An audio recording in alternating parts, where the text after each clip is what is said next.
الله أكبر الله أكبر اللهم اجعلنا منهم ومن الذين آمنوا وعملوا الصالحات وتواصوا بالحق وتواصوا بالصبر آمين يا رب العالمين. ثم أما بعد فأعوذ بالله من الشيطان الرجيم. إنا أنزلناه قرآنا عربيا لعلكم تعقلون. Inshallah ta'ala, in this hour and 15 minutes or so, we're going to have a session on the brilliance, as it's entitled, The Brilliance of the Book. The way I'm going to conduct this session is not going to be a lecture. And I know you've heard that before, and then you still get a lecture. So I'll be trying to set some ground rules, inshallah ta'ala. Anyone here ever attended a class with me? Anyone here? Okay, a good number of you. Those of you who haven't, good for you. What we're going to be doing, inshallah, is I'm going to try and present a topic to you as though you and like 2 other people are sitting here. Don't pretend you're sitting here with like 300 people. And I'm going to be repeating things. I'm going to ask you to repeat them with me.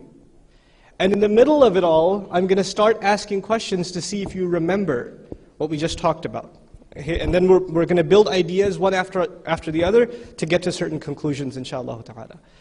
Before we talk about the amazing features and the brilliance and the inimitable, uncomparable beauty of the Quran, we have to set some groundwork, some foundational work. So we have to talk about that first. So the first thing I'm going to talk to you about is the 3 kinds of Arabic. If you're taking notes, take notes. If not, take mental notes. 3 kinds of Arabic. Now, I'm going to oversimplify. This is not an academic lecture, so I'm trying to present this in a way that's easy to remember, easy to understand, inshallah. There are many more kinds of Arabic, but for this discussion, 3 kinds of Arabic. I'm not going to list them on the screen, I'll just tell you what they are. We'll call them spoken Arabic, number 1, spoken Arabic. Number 2, proper Arabic. And number 3, ancient Arabic. Who remembers? Don't look in your notes. Call it out, call it out, call it out. Spoken, proper, ancient. Okay.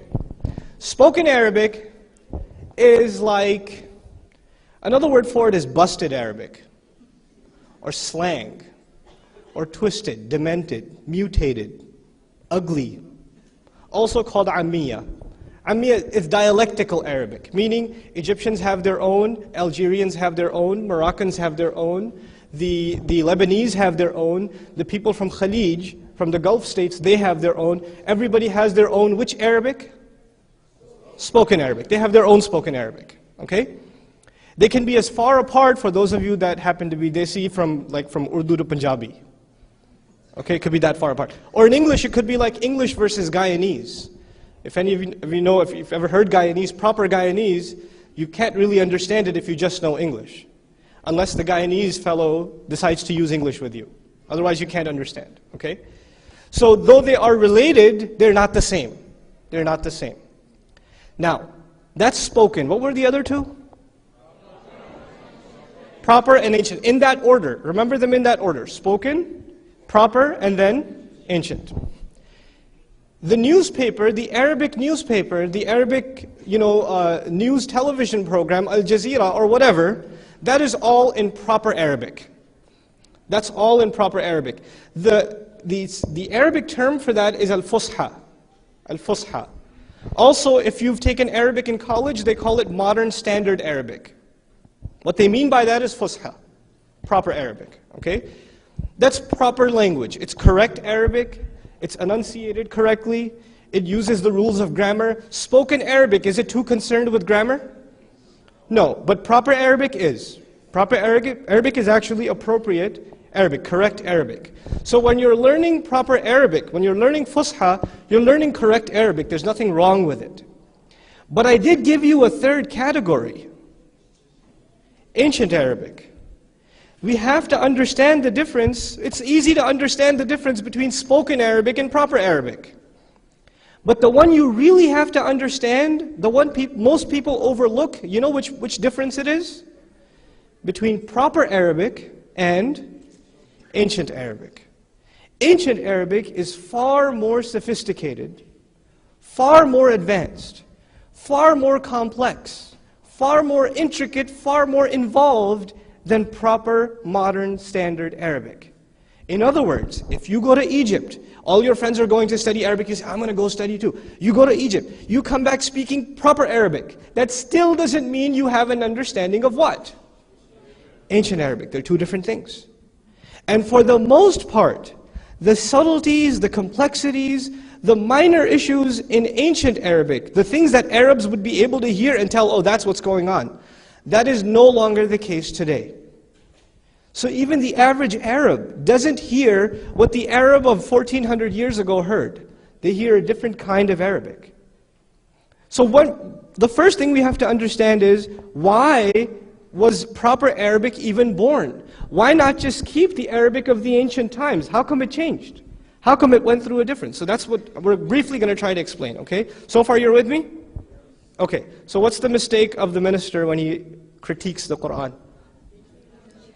He judges the book based on proper Arabic, while it should be judged based on ancient Arabic. Actually, it is the standard of ancient Arabic. It is the standard itself. Okay. So now let's talk a little bit about where this difference occurred. You have these Arabs. Before the messenger came, sallallahu alaihi wasallam, you have these Arabs. They just hang out in the desert. They don't have any buildings. They don't have much of a farming community. They haven't even discovered oil yet. They're just kind of hanging out in the sand. Their neighbor is the Persian Empire. Another neighbor is which empire? Roman Empire. If you know anything about empires, they're always looking to increase the size of their backyard. You know that about empires, right? They're always looking to expand. But something interesting happens. Do they expand into the Arab territories?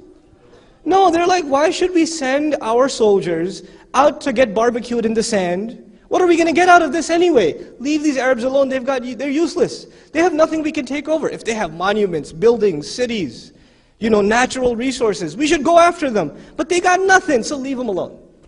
So the Arabs are by themselves. The Arabs are just hanging out by themselves. Now when you're by yourself, you're isolated. For the most part. I mean, there was some travel abroad, and there were some influences from outside cultures. For the most part, the Arabs enjoyed an isolation that no other nation enjoyed. And when you're isolated, your language becomes refined. Your language becomes more and more pure, because you're only talking among your own people. You're only talking among each other. The Arabs became so refined in their Arabic, every nation has this thing called nationalism or patriotism. You take something in your country and say, we make the best cricket bats or whatever. You take something and this is your pride. This is what you have that nobody else has, right? This is the thing you have. There's even such a thing as state pride, right? So every state has something that we have the best whatever, right? We have the highest murder rate in the country or something. So something to take pride in. What did the Arabs take pride in? Did they take pride in the structures that they build? The armies that they have? What did they have that they could take pride in? That's it. That's all they had was language. So when you take pride in something, you really take care of it. It's a matter of national identity. So it became a matter of Arab identity to be focused, to excel, to drop everything else and worry about this, language. So much so that language was the highest thing to know. So much so that if there was a poetry competition between tribes, and there was in the ancient form of dissing competitions. Okay, so you have two poets and they're going to diss each other's tribe. Literally. The one who wins has successfully humiliated the opponent tribe for generations to come. And the one who loses, chances are, has lost his head. Because of losing that competition. Because he didn't just lose a competition, he lost the pride of his tribe. He lost the dignity of his tribe. So they took poetry and literature very, very, very seriously. This was a very serious thing. I'll give you some things about how they took it so seriously. Or how they were pretty cool in the way they did poetry. There's some interesting things. I'm not going to write Arabic on the screen because I don't expect everybody to read it. But I'll tell you a small example of a poet. They spoke in riddles. They spoke in images, and that's the other thing I want to mention to you. What did they see when they woke up, when they looked outside? What did they see? Desert. Nothing. When you see nothing, you develop a very vivid imagination. When you see, our kids have no imagination. Allah. They have no imagination. You know why? Because they watch stuff all the time. So when you tell them to imagine something, they imagine something they've already seen. But a good imagination is the one which can imagine things that it hasn't seen. And this was the Arab imagination. So their words were very imaginative. If you've heard a good khutbah, or if you heard a tafsir class, or if you heard a hadith class, and the speaker, the scholar, stops at one word and draws an entire picture inside that word. Why? Because the Arabs used very picturesque words. Their words were full of imagery. So I'll give you this poem. This poet, he started making poetry about how generous he is, how much he gives in charity. And his wife complained to him. She said, "We don't have food to eat." "What are you talking about? We're bankrupt, and you're making poetry about how charitable you are?" And he turns to her and he responds to her in poetry, فَالسَّيْلُ حَرْبٌ عَلَى مَكَانٍ عَالٍ. And I'll tell you what that means in simple English. It means heavy rain doesn't get along with a house on top of a hill. I'll say that again. Heavy rain doesn't get along with what? A house on top of a hill. Now, what does that have to do with being charitable or being poor? What's he talking about? But you know what he was talking about? Now imagine, in your head, imagine a hill, and then imagine what on top of it? A house, and what's going on? Heavy rain. Does the water stay up there, or does the water come to the bottom of the hill? He says, but his provision comes from the sky. And there are two kinds of people in the world. There are lowly people, and there are high people. People that are closer to God, and people that are worldly. If your house is above, aren't you closer to the sky? Right? So the water doesn't stay with me, meaning the provision doesn't stay with me, I keep giving it. And who does it stay with? Where does it create a puddle? So the people that are rich are actually lowly. And I'm high. And he says all of this by saying just what? A high house doesn't get along with heavy rain. So they spoke in these riddles. They wanted you to imagine what they're trying to get at. They wouldn't just say it. And if you didn't get it, they'd say, "Ha, Ajam, non-Arab, foreigner." You know. So this was a sensitivity to language that they enjoyed. Anyhow, the Quran comes to these people upon the Messenger of Allah sallallahu alaihi wasallam in this environment, where they take a word and they rip it apart. When you say something that is open to criticism, they will criticize it to the nth degree. They will shred it to pieces. They were extremely critical. I mean, if you think movie critics today are critical, they were nothing compared to the poetic critics of the Arabs. They would critique words. They would try to outdo each other. Of course, the best way to beat a poet is to do what? Not to attack his personality, but to attack his what? His poetry. Attack his poetry, and now you've got something. The Quran is revealed, and you know what? What are some of the things that the disbelievers said about the Quran? What did they say? One allegation was it's the word of a poet. Another allegation? Magic. What else? Fortune teller. Fortune teller. It's plagiarized from the Bible, right? It's taken from another source. All of these, none of these say, except in one place in the Quran we find, if we wanted, we would have come up with something like this. لَقُلْنَا مِثْلَ هَذِي. We could say something like this too. Did they say it? No. They just say, we could do it. And then they called it poetry. They called it poetry.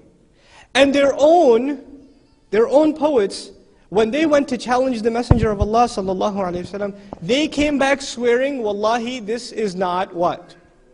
It's not poetry." Then they said he's a mind reader. Now, if see, the thing is, when you have contradictory allegations, like if you're a kahin, by the way, the mind readers back in the ancient times, they spoke mumbo jumbo. They spoke these weird words that nobody understands, and they would say, "This guy is casting a spell." You know, that's what he's doing. But did these words make sense? The words that the Messenger was saying? Did they make sense? They were thought-provoking words. So they were clearly not words of a mind reader. Understand, when they say kahin, they don't mean, like our times, some kind of psychic abilities. They mean words that people that they knew that spoke this gibberish, and they were supposed to have some magical effect. But the one you have to acknowledge, it's oft repeated in the Quran, is the allegation that these are words of insanity, that he's possessed, and that that these are magical words. First of all, when you say this is magic, you've already accepted that this is not normal, this is paranormal. Right? By them accepting that the Quran is magical, or even alleging that the Quran is magical, they accepted its power. They accepted its power. It's an acceptance of its power. And to say that he is insane means they couldn't come up with any allegation against the Quran. So if you can't defeat the Quran, might as well accuse who? The Messenger, sallallahu alaihi wasallam. You know, when you lose a debate of ideas, then you start attacking personalities. Right? It's very common. When there's a debate on issues, you can't beat them on the issues, might as well beat them on what? It's called character assassination. Right? So this is what they tried. But in and of itself, the Quran, they actually, even in their criticisms, they acknowledged its victory. They acknowledged its victory. Now the quick problem, I want to go very, very quickly inshallah, because we're losing time. Islam came, Allah gave it victory, it became a power. Did it remain in the Arab world? No. Islam spread. Did Islam remain, did it continue to spread only among the Arabs, or did it also start incorporating non-Arabs? Non-Arabs. To the point where a point came where the vast majority of the ummah happened to be Arabs or non-Arabs. Non-Arabs. Non-Arabs became the majority, Arabs became the minority. Which means all the non-Arabs were now basically Arabic 101 students. Right? They were good at Persian or Roman or whatever else, but now they were becoming students of Arabic. When you have the average taken of the level of Arabic of the ummah, has the average level gone down when the ummah becomes international? Yeah, it goes down. Also, the Arabs are now interacting with an entire global civilization. The Muslim Arabs, they're traveling all over the place. When you travel, does your language deteriorate? Sure. My Urdu was awesome until I had kids. I was just speaking, I talked to them in Urdu, they said, Dad, you're talking Urdu again. So, your language deteriorates over time because of influence from other languages. So the only part of your language you keep is the most essential parts to get the point across. The deeper things, the higher things in literature, they start withering away. The Arab scholars, the Muslim scholars realize this. They realize that Arabic as a phenomenon, what existed in the isolated desert is now changing. And this is a serious problem. Why do you think this is a serious problem? What do you think? Quran. In one word, the Quran. Why? Because if we don't appreciate the amazing Arabic of the desert, then we won't appreciate the amazing Arabic of what? Of the Quran. Our appreciation of the Quran is going to deteriorate. So we have to take measures to preserve the ancient Arabic. This starts happening even in the 1st century. You have lexicons, dictionaries of Arabic, collections of poetry written by Arabs, saying, قَالَ الْعَرَبُ, the Arabs said. Why are they saying the Arabs said? That this word means this, this, and this. They're Arabs too. What they mean is the desert Arabs, the ancient Arabs, the original Arabs, the Arabs in whose tongue, in whose expression the Quran came. They said this. That's how they understood it. It may have changed 100 years from then. And we're not talking 100 years later now. We're talking a millennium and a half. So the language changed quite a bit. When we study the Arabic of the Quran, we're not studying proper Arabic. What are we studying? Ancient Arabic. Do you understand how we got from ancient to proper? Right? Globalization. The expansion of the Ummah. That's how we got there. But the study of ancient Arabic remains critical. It remains critical. The problem of our times in appreciating the Quran. Most people, what they know about the Quran, is it in Arabic or in translation? Most people, what they know about the Quran is in translation. It's in translation. And most people that know the Arabic of the Quran in Arabic, know it in proper Arabic or ancient Arabic? They know it in proper Arabic. They are themselves not students of ancient Arabic. So even their understanding, except the scholars, except those who dedicate themselves to that study, except them, is reduced. They have very limited appreciation of what the Qur'an is actually saying. It's very, very powerful stuff. And it's been reduced to we got a very shallow version of this incredibly sophisticated text. So this was the foundation. This was the first thing I wanted to share with you, the problem itself. But also, it has been held widely that you can only appreciate the beauty, the amazing perfection of the Qur'an in what language? In Arabic. But you know, Allah Azza wa Jal revealed this Qur'an as a miracle, not just a miracle for one group of people. This is a miracle for who? Humanity, everybody. Everybody. So even though we will never taste the Qur'an like the Arab at the time of the Messenger sallallahu alaihi wasallam, we're never going to be able to get there because we can't reverse time. We can still make attempts to display the beauty of the Qur'an in every language, including English. We have to at least try. We have to try. Because it is a right of the people to know how beautiful this book is. We can't just say, oh, it's so awesome in Arabic, I can't even tell you in English, forget it. You can't do that. That's not fair. You know, and this is, by the way, this is something you hear in khutbah all the time. Oh, this word in Arabic is so beautiful, English, ah. And you're like, what? Tell me something at least. So the Qur'an it has this perfected eloquence to the point where you have spoken Arabic, then what? Proper Arabic, then what? Ancient Arabic, which one is the most sophisticated? And then you have Quranic Arabic. That's number 4. Spoken Arabic, proper Arabic, ancient Arabic, and then a category in and of itself. Quranic Arabic like nothing else. Like nothing else. There's no poetry like it, there's no other literature like it. There's no literature in any language like the Qur'an. Nothing. There is not a book, not a chapter, not a line. You can't compare it to anything else. You can't. And first we'll talk about this from a very simplistic point of view, then we'll take some examples, okay? The Qur'an is made up of how many surahs? 114 surahs. Now, what is the common translation of surah? What is surah translated into? Chapter, right? Surah is translated into chapter. Now you tell me. Chapter 1, chapter 2, chapter 3, chapter 4. Is chapter 4 based on chapters 1, 2, and 3?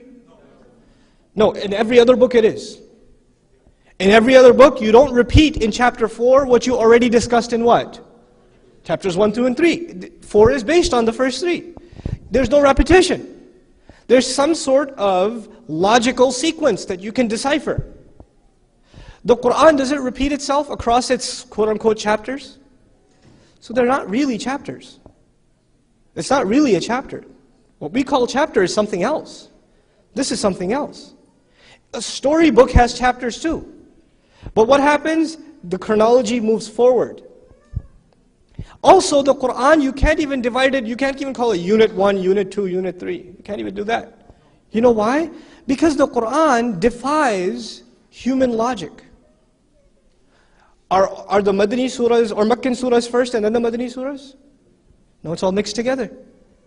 Is the shortest surah first and then the longest surah last? Or is the longest surah first and shortest surah last? No. It's not going by size order. It's not going by subject order. It's not going by chronological order. It has its own unique order, unlike what? Every other book. There's nothing like it. It is uncomparable, even in its structure. Now the problem with human beings is when they get used to a structure, chronological order, numerical order, size order, these are all orders, right? Subject order. When they find none of these, you know what the accusation is against the Qur'an? Yeah, there is no order. The accusation against the Qur'an is, hey, we didn't find chronological order, we didn't find subject order, we didn't find, size order, so that must mean there is no order, it's chaos. French Orientalists, German Orientalists, read their literary criticisms of the Qur'an, and you will find them saying the Qur'an has no structure. It's chaotic, ma'adallah. Now, just on a side note, I do want to mention, you're thinking to yourself, who cares about these kuffar? They're saying the Qur'an has no structure. We believe. Allah challenged them to look into the Qur'an. Allah challenged them, didn't He? And when they're critiquing the Qur'an, aren't they doing what Allah had asked them to do? They are. So when they are making criticisms of the Qur'an, they are actually fulfilling the destiny of the Qur'an. And we are in a position, we are in an obligatory position to respond. Jazakallah. We're in a position to respond. Our response isn't, we believe, forget them. No, no, no. We believe with eyes open. We respond to criticisms. We have answers. When you have no answer, you say, go away, you're a disbeliever. But we're not a religion of no answers. We are in an intellectual civilization. We have answers. We have answers. So now, the first thing was about the structure of the Qur'an. The second thing is the word ayah. So there's surah. We said we can't really do anything with surah. Can't really call it chapter. It's a proprietary term, a unique term, its own file format, right? Not compatible with anything else. What's the other thing? Ayah. What's ayah translated as? Ayah is translated as verse. Now the word verse, think of it in English. Where does the word verse get used? Don't think of it religion. Don't think of Islam. Think of the word verse in English. What is the thing that comes to mind when you hear verse? Poetry. Song, verses of a song, verses in lyrics, verses of poetry, right? If not song and poetry, where does verse come up in English discussion? The Bible. The second connotation of verse is biblical. So either you're thinking of poetry and song, or you're thinking of the Bible. Now, interestingly enough, the Qur'an is very adamant in letting us know, وَمَا عَلَّمْنَاهُ what? الشِّعْرِ وَمَا هُوَ بِقَوْلِ شَاعِرٍ. This is not the word of a poet. This is not poetry. We didn't teach him poetry at all. The last thing you should be thinking about when you hear Qur'an is what? Poetry. Any comparison to it. And the last thing you should be thinking is that this is plagiarized from where? The Bible. But the two things that come to mind when you hear verse, even subconsciously, maybe it doesn't come to your mind, but the average English speaker, does it come to their mind? Sure. And if we're doing da'wah, we have to be clear of what words we use, what connotations, what messages we send. So there's a problem.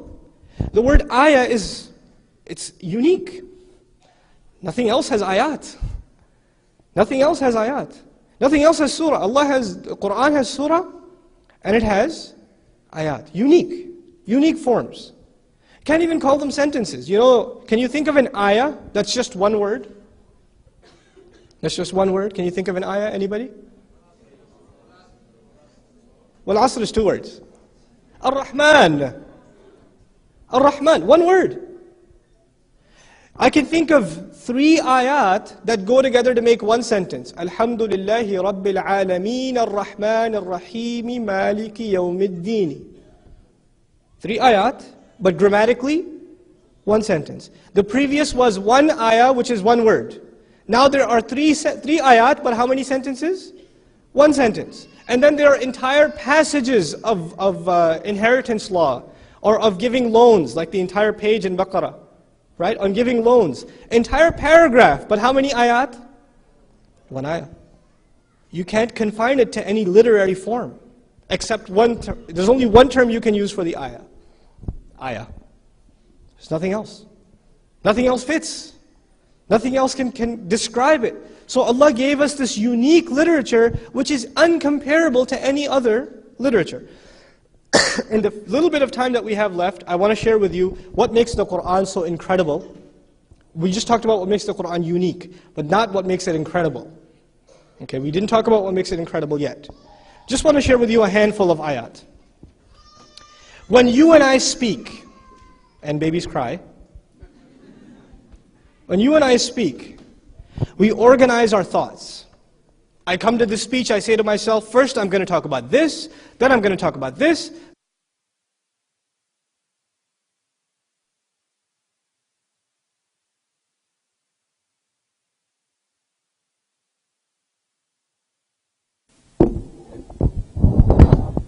This one's alive. I bet you it was that child. Okay. Laugh at me, do you? Okay, anyway, so very limited. When you and I speak, we organize our thoughts. But you and I are incapable, when we speak, of organizing our words based on what we're going to say later. We can't organize our words based on what we're going to say later. Let me give you an example. I'll write it on the screen so everybody can see.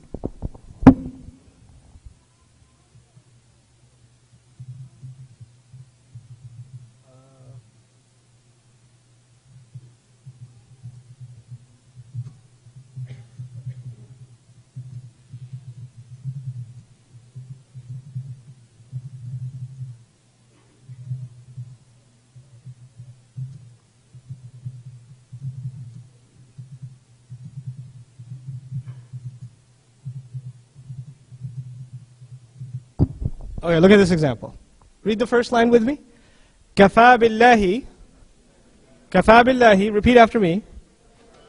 Shahidan. Bayni wa baynakum.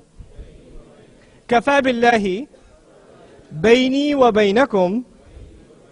Shahidan. Do you notice a similarity? They're very similar words. The words kafa billah occur twice. Is the word shahidan used in both ayat? Are the words bayni wa baynakum used in both ayat? They're two different ayat, two different places. Your homework is to find out where. But, notice, now the rough meaning is Allah is enough as a witness between me and yourselves. I'll say that again. Allah is enough as a witness between me and yourselves. The second ayah says, Allah is enough between me and yourselves as a witness. Very similar. The first ayah once again says, Allah is enough as a witness. What's the Arabic word for witness? Shahidan. Between me and yourselves. Bayni wa baynakum. The second ayah says, Allah is enough between me and yourselves as a witness. So the difference is sequence. The difference is Allah said witness first, me and yourselves later. Then He said me and yourselves first, and He said witness later, right? The thing is, the Quran is hypersensitive, microscopically sensitive to context. When Allah subhanahu wa ta'ala speaks, words are synchronized like beautiful architecture. Perfect. You can't move a brick from its place, or the perfection will be lost. The first ayah, Allah Azza wa Jal ends the ayah, إِنَّهُ كَانَ بِعِبَادِهِ خَبِيرًا بَصِيرًا. Allah, no doubt, He has full news, has always had full news, and has been in full view of His slaves. The ayah ends speaking about Allah. The ayah ends speaking about Allah. When the ayah ends speaking about Allah, the word for Allah, shahidan, used first. It came first.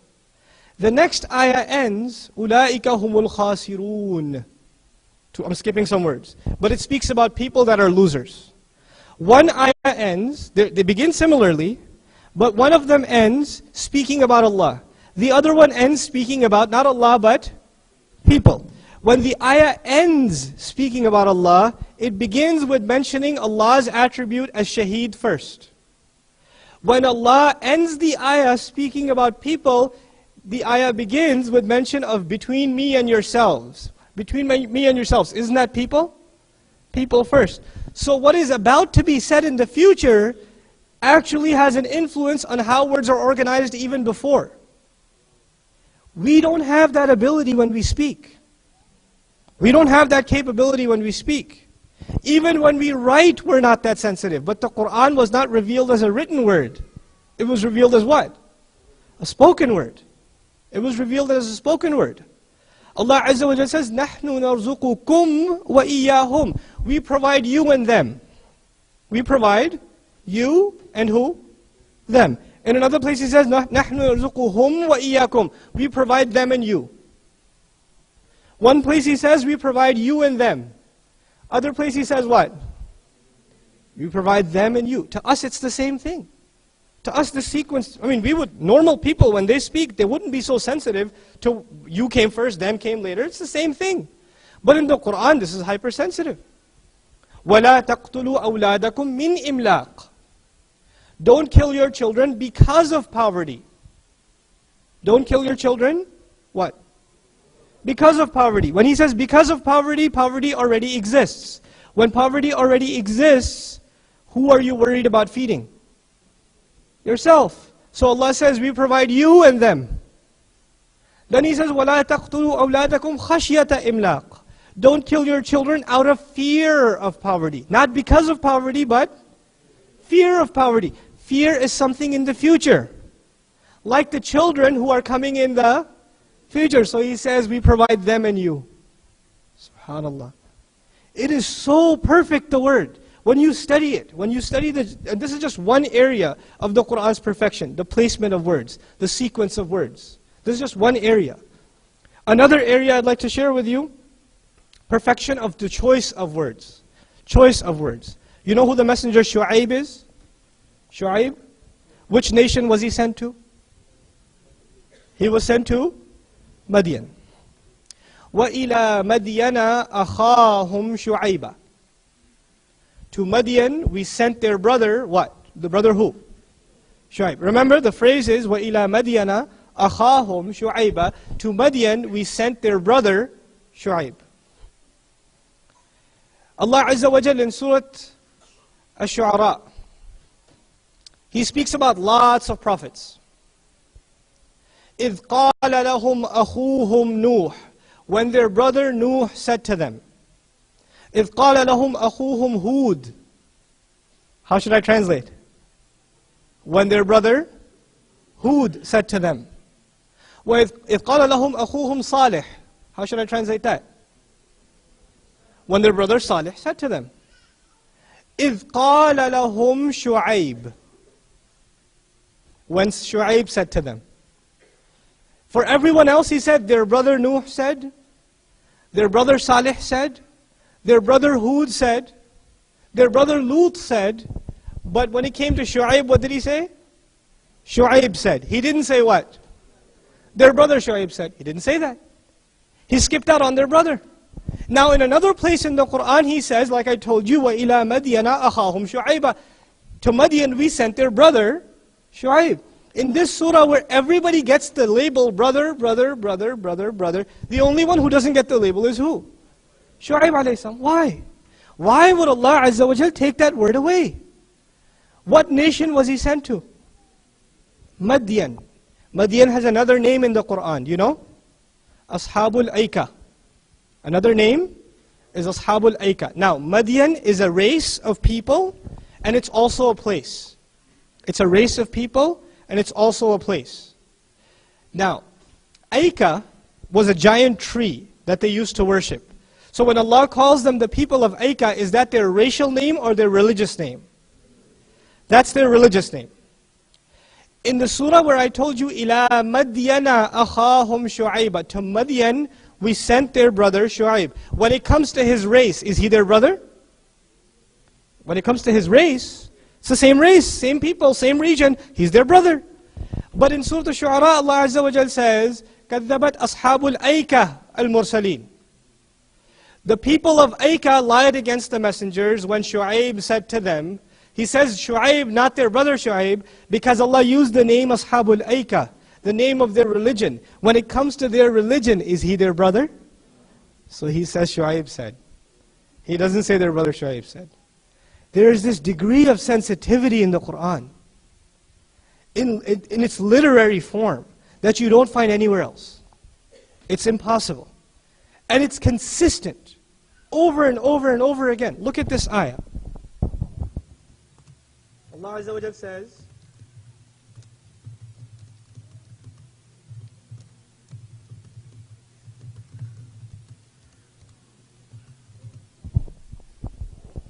لا الشمس ينبغي لها أن تدرك القمر ولا الليل سابق النهار وكل في فلك يسبحون. Allah Azza wa Jal speaks of all heavenly bodies. Each of them in their own assigned space, they are floating, swimming, rotating. What's He speaking about? Bodies in space, planets, stars, right? Galaxies. He's speaking about all of them doing what? Rotating. Spell out the first words, kullun fi falak. What's the first letter in kullun fi falak? Keep going. When you and I speak, then what? Then what? Then what? What's the last letter? What's the first letter? What's the second last and second? What's the third last and third? You notice something? What are they rotating around? What letter are they rotating around? The word he used for rotating, yasbahun, yeah. SubhanAllah. How do you do that? How do human beings come up with that? Allah Azza wa Jal speaks, and this is not written form. This is not written word. This is spoken word. Allah Azza wa Jal gave this Qur'an to the Messenger sallallahu alayhi wasallam so he would recite it unto the people. So he would recite it as a word. We are baffled even the way it's spelled, even the way it's written. But it was baffling, mind-boggling, stunning, really stunning in its perfected form. A few very quick cases, inshallah, and then we'll take some questions. You know the difference between past tense and present tense? The Qur'an uses past tense and also uses, of course, present tense and future tense. When I say killed, is that past tense, present or future? Past. When I say kills, that's present tense. In Surah Al-Ma'idah, Allah says, وَمَنْ قَتَلَ مُؤْمِنًا خَطَأً. Whoever killed a believer by mistake. Whoever killed a believer by mistake. Is that past tense or present tense? Remember that, okay? Which is past tense, by mistake or on purpose? When you kill a believer by mistake. Then he says, وَمَنْ يَقْتُلْ مُؤْمِنًا مُتَعَمِّدًا. Whoever kills a believer on purpose. Whoever killed a believer by mistake, and whoever kills a believer on purpose. So when it came to killing on purpose, which was used, past tense or present tense? Present tense. Same passage. You would think you'd stick to the same tense. But no. When it came to killing by mistake, he uses past tense. When it came to killing on purpose, he used which one? Present tense. You know why? The past tense only happened once. I went to the Texas Dawah Convention. What does that mean?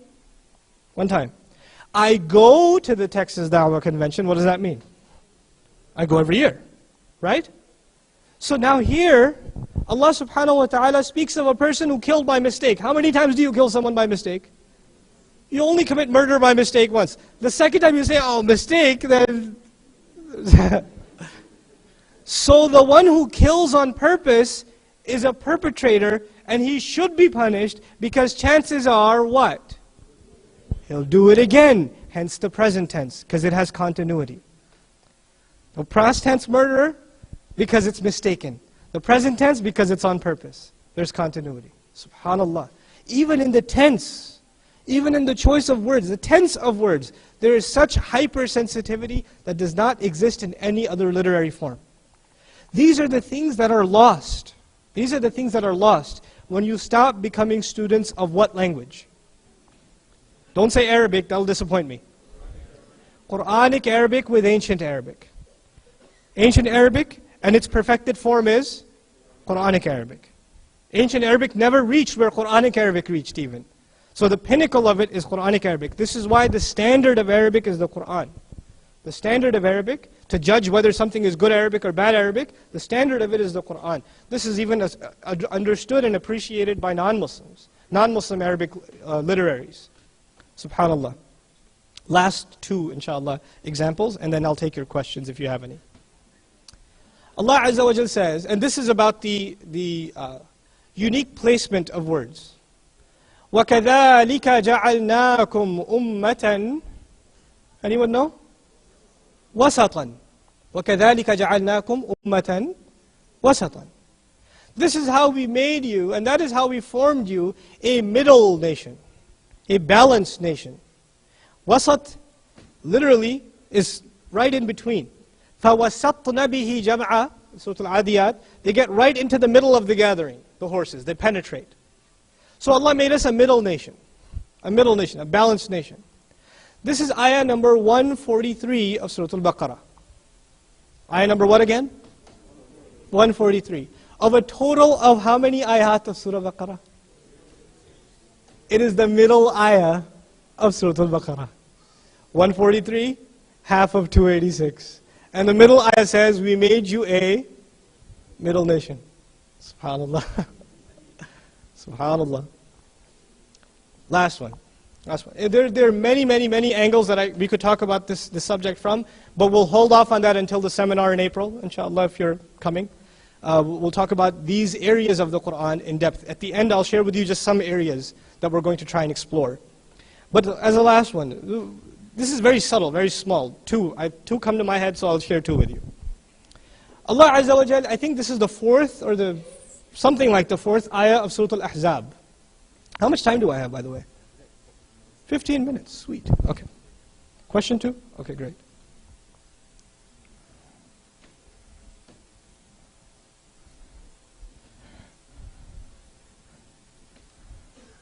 I'll take this at the end, inshallah. All right. So, in Surah Al-Ahzab, Allah Azza wa Jalla speaks about spousal issues, marital issues. The ayah begins with men and moves on to discussing women.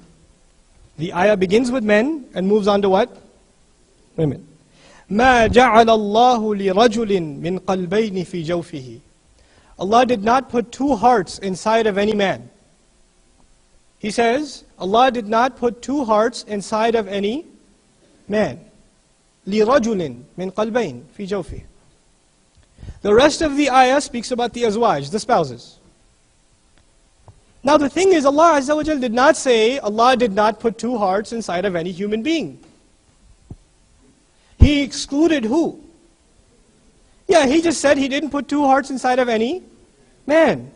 And this is perfection in its literal form, not literary, but literal form, because women can get pregnant. And when they get pregnant, how many hearts are inside?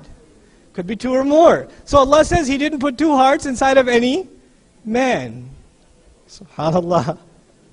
Even in its literal form, literally, you can't play the devil's advocate and say, what about women? You said insan. Women have two hearts. No, you can't, because He said man. رَجُلٍ.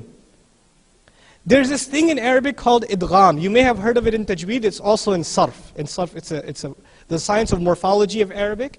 What it does is it lets you fuse words together. And I'll show you one thing in the Quran.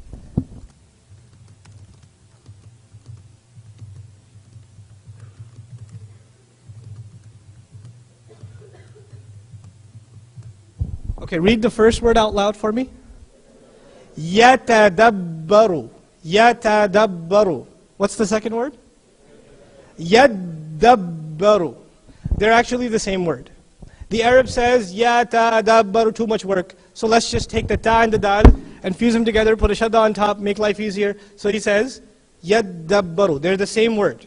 This is called idgham, fusion, fusing two letters together for convenience. In modern Arabic, they're the same. In classical Arabic, they're a little bit different. Which is the abbreviated form? What do you think? The second one, yadabbaru, is abbreviated. Yatadabbaru is the complete form. Now, tadabbur in Arabic means to reflect, to ponder. To ponder. Which is a more complete form of the word again? Yatadabbaru. Allah Azza wa Jal, when He speaks about the entire Quran, He says, أَفَلَا يَتَدَبَّرُونَ الْقُرْآنَ أَفَلَا يَتَدَبَّرُونَ الْقُرْآنَ. Did He use the complete form? Yeah. When He speaks of any part of the Quran, not the whole thing. Just some ayat, some word. Guess what? He uses the partial form. لِيَدَّبَّرُوا آيَاتِهِ لِيَدَّبَّرُوا آيَاتِهِ. He uses the partial form of the word when He speaks about a part of the Quran, and He uses the complete form of the word when He uses what? He speaks of the complete Quran. يَتَدَبَّرُونَ الْقُرْآنَ. Even in the way words are spelled, there's a miracle. Even in the way they're spelled, there's perfection. There's precision. There's minute detail. There's minute detail. So this is, we're kind of, what I've shared with you thus far is on the micro level. Meaning we're zooming in on the ayah, zooming in on a word. We're looking at a word with great detail and trying to explore the sophistication of the Qur'an from that point of view. Then what? But there are other issues.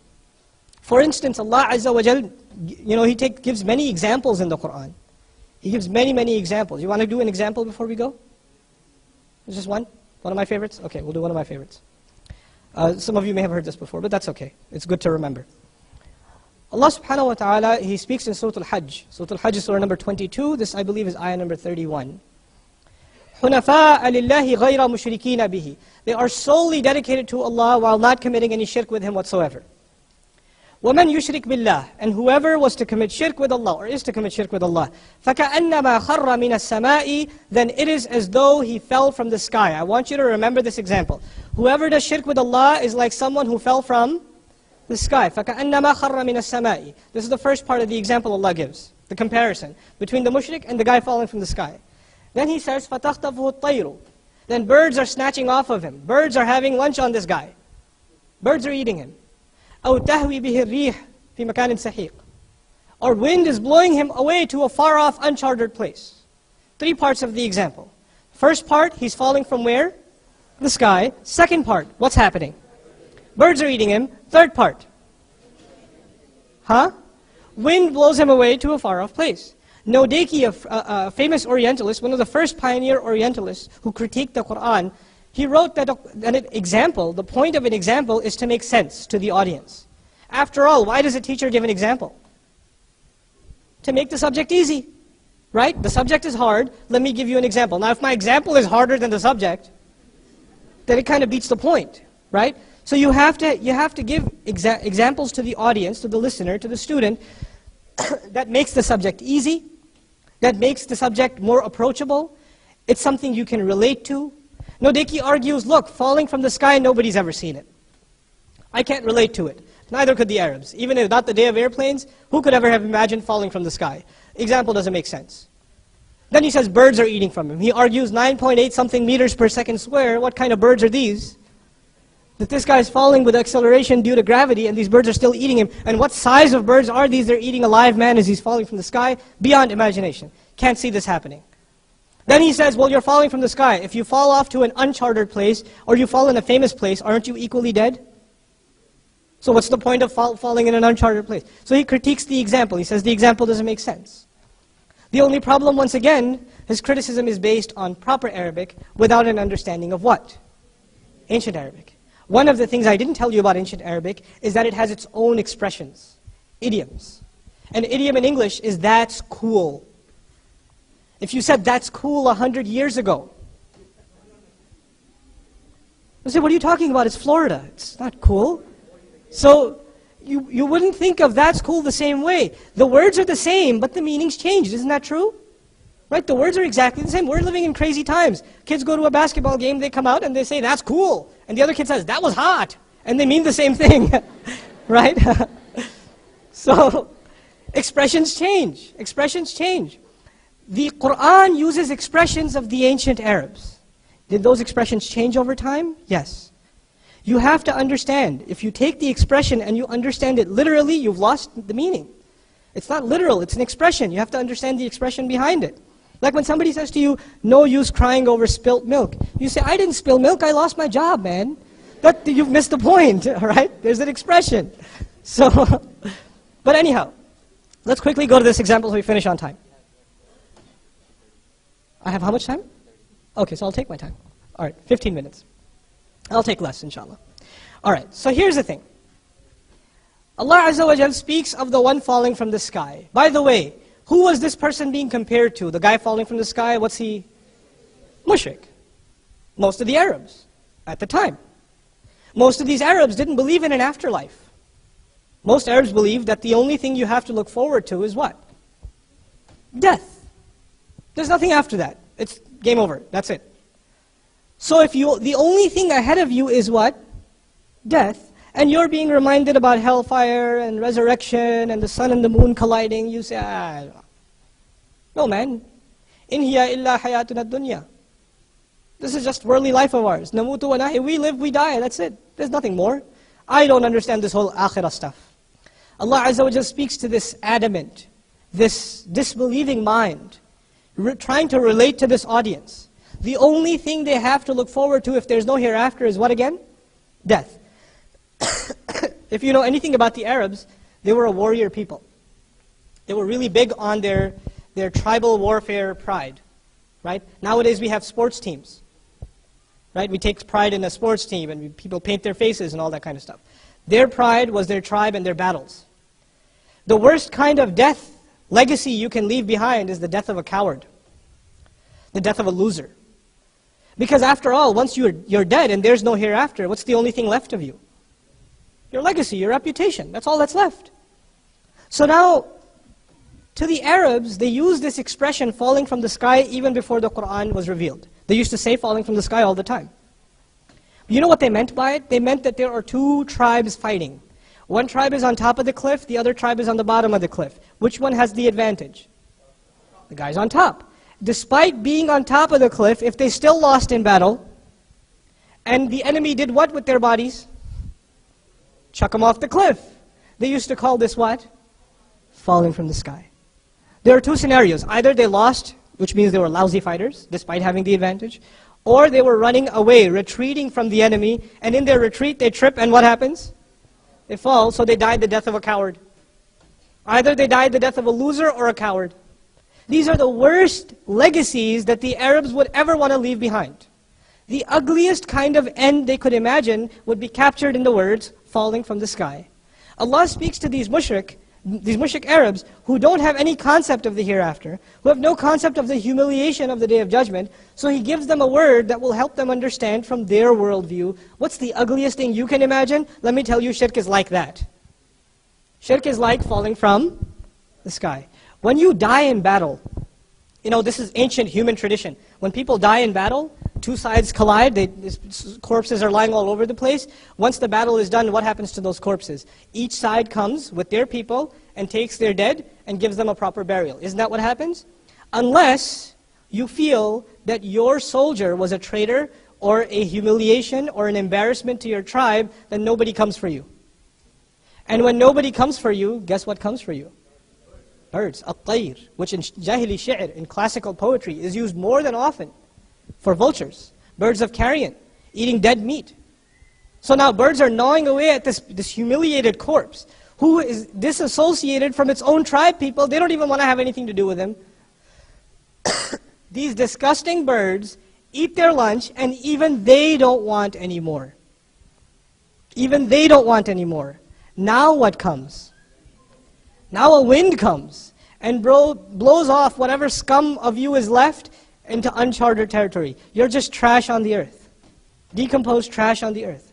The ugliest ending that the Arab could imagine has been displayed in such beautiful terms, with one example, just so he could get an idea what you're dealing with, what you think shirk is a small thing, put things in your perspective. You see how powerful the Quran is in its examples? The thing of it is, and this is something that may be a point of confusion for some of you, in our times, people say things like, well, the Quran says that it's clear. I should be able to understand it myself. All these mufassirs, they're just trying to give me their opinion. I'm going to figure it out for myself, which is your way of saying, I want to be a mufassir for myself. But actually, to be honest, the Quran, does it say that it's clear? It does. Does it say that it's self-evident? Yes. But the Quran never says that it's simple. We shouldn't confuse clear and self-evident with what? Simple. Two different things. Two different things. The Quran presents us sometimes very clear solutions to very complex problems. I often give the example of a calculus problem. Imagine there's a really hard calculus problem, and your professor writes a really clear solution to the problem. Now the solution may be clear, but is it simple? No. Don't oversimplify the Quran. Because in fact, it has a great deal of complexity. Its complexity contains its clarity.